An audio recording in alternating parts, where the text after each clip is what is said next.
আজকের ভিডিওটা শুরু করলাম দুপুরের রান্নাবান্না দিয়ে। বসেই দিয়েছিলাম প্রথমেই আলু ভাজা করতে।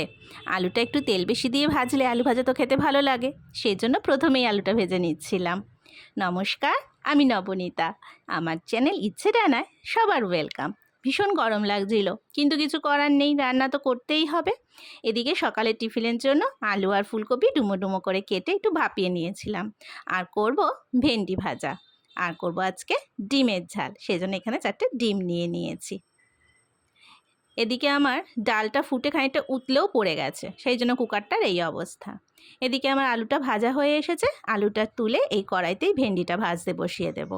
আর একটা কড়াইতে সকালে রুটির তরকারিটা বসিয়ে দেব, না হলে দেরি হয়ে যাবে।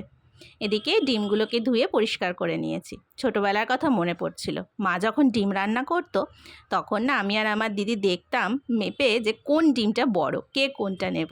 সেই ছোটোবেলার কথাটা মনে পড়ে যাচ্ছিল। সত্যি ওই দিনগুলো যদি আবার ফিরে পাওয়া যেত কি ভালো হতো, তাই না? এদিকে ডিমটা সিদ্ধ বসিয়ে দিয়ে বসে পড়েছি টিফিন খেতে। বড্ড খিদে পেয়ে গেছিলো। রুটির তরকারি নিয়েছি, আর তার সাথে গতকালের অল্প একটু ইঁচড়ের তরকারি ছিল, ফ্রিজেই ছিল, কোনো অসুবিধা হয়নি, ওই জন্য নষ্ট হয়নি।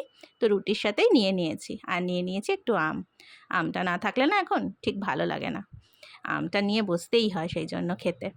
আমি টিফিন খেয়ে বাদবাকি রান্নাগুলো সারবো। খানিকটা এগিয়ে রেখেছি, আর বাদবাকি রান্নাটা টিফিন খেয়ে তারপর মেয়েকেও ওদিকে খেতে দিয়ে দিয়েছি। মেয়ে কার্টুন দেখে দেখে ঠিক খাচ্ছে। এদিকে টিফিন খাওয়ার পর করে নিলাম আরও খানিকটা কাজ। ওদিকে রান্না বসিয়ে দিয়েছি, দিয়ে এদিকের এই কাজগুলো সেরে নিচ্ছি। হাজব্যান্ড আজকে বাজার থেকে আসার সময় নিমকির প্যাকেট, বাদামের প্যাকেট এগুলো নিয়ে এসেছে, শেষ হয়ে গেছিলো। এগুলো একটু লাগেই, চাটা দিয়ে খাওয়ার জন্য না, একটু না হলে চলে না। তারপরে মেয়েটা সন্ধেবেলা এদিক ওদিক কী খাবো, মুখ চলতেই থাকে আর কি, এটা ওটা সেটা। একটু নিমকি টিমকিগুলো এনে রাখলে সুবিধা হয়, নাহলে বড্ড চিপসের জন্য বায়না করে। আর চিপসটা আমি বেশি দিই না, চিপসটা খেলেই আমার মেয়ের ভীষণ পেটে ব্যথা করে। তাই একটু নিমকি, বাদাম এইগুলোই এনে রাখি, তো এগুলো খাওয়া অন্তত। আর বাদামটা খেতে আমারও ভীষণ ভালো লাগে। পুরো নিমকিটা ধরলো না, প্যাকেটটা বড় প্যাকেট এনেছে, বাকি নিমকিটা এখন গার্ডার দিয়েই রাখতে হবে ভালো করে, কারণ আমার কৌটোটা ছোট, পুরোটা ধরলো না। আর এই বাদামটা না আমার খুব ভালো লাগে, সল্টেড হলে বেশি ভালো লাগে। তবে আজকের প্যাকেটে দেখলাম যে নুনের প্যাকেট দেওয়া নেই। অনেক প্যাকেটের ভেতরে আলাদা করে না বিট নুনের প্যাকেট দেয়া থাকে, তো এটাতে দেখলাম আজকে দেয়া নেই। তো সেই জন্য আমি কি করেছিলাম, বাড়িতে বিট নুন তো ছিলই, সেটা বাদামের সাথে মিশিয়ে দিয়েছিলাম, যাতে অসুবিধা না হয়। একটু সল্টেড হলে না দারুণ লাগে খেতে বাদাম। আমার তো যখনই কিছু খেতে ইচ্ছা করে কৌটো থেকে খানিকটা করে বাদাম নিয়ে খেয়ে ফেলি। আমার মতন কে কে আছো বাদাম খেতে পছন্দ করো? এদিকের কাজ সারতে সারতে আমি ওদিকে রান্নাবান্নাটাও এগিয়ে ফেলেছি। আর স্নান টান করে এসে তোমাদের সাথে রান্নাগুলোও শেয়ার করছি। এই দেখো চলে এসেছি রান্না টান্নাগুলো শেয়ার করতে তোমাদের সাথে।